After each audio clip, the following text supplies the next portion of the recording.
this May 4th edition of Rate Desk. I'm your host, Michael Thomas, here to talk about multifamily interest rates, among other things. Markets today. Big news really in the markets today, two things. One, Warren Buffett sold his entire airline stake, which isn't a huge surprise, but people are talking about that. But the other thing that's great news is crude oil is up. Okay, we've broken the $20 a barrel range. That's good for the markets. We see them trading in the $21 range. Excellent stuff.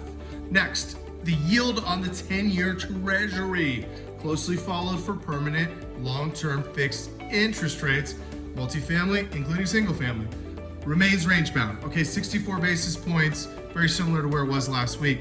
Jumping into the permanent rates, not much change there. All of them pretty much flat to last week. The 223F quoting at about 260, 2.60 in the mid-range, fixed for 35 years.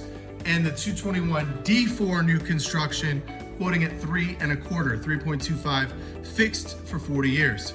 Jumping over to the agency desk, Fannie Mae quoting again 320, fixed for 10, and then we're at the Freddie Mac looking at 3.40. Jumping into some other news, let's talk about new construction. Was on a call today with colleagues around the country, and HUD is encouraging and processing new construction loans. That's great to hear. The need for units has not stopped. The stay-at-home orders are being lifted, states are opening up, and there's a real need. There's a real need right now to keep building or get back to building. So HUD has encouraged a couple of applications, which I think is a good sign.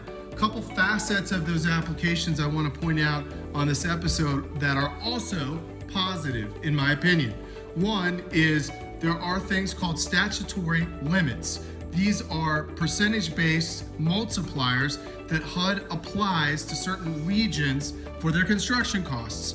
These costs are based on a per unit type basis. So you've got studios, 1s, 2s, 3s, 4s, and plus. You get the idea. You use the multiplier on top of those, and that's how much you can spend on a per unit basis before your loan is statutory constrained. Well, in a couple loans, HUD has allowed waivers. This is something that they have done in the past, but it's nice to see a positive accommodation in these current times where they've allowed an 18% and in one case 30% over what that market's multiplier traditionally would be to go ahead and exceed that for the construction costs.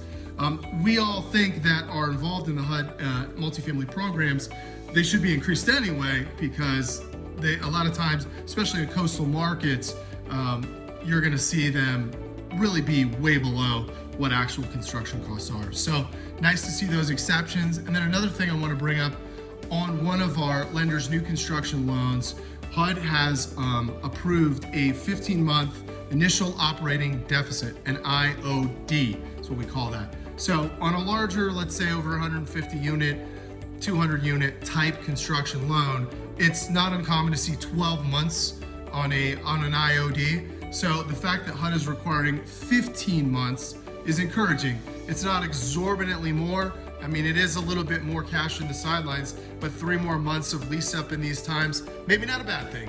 Next, on the working capital and the contingency numbers, typically those combine together for 4%, another escrow that's set aside. In this case, HUD came back and said, we want to see a little more on the sidelines for the lease up like they did on the IOD, so they added 1% to that. So it's 5% instead of 4%. So again, it is an increase, but not gigantic.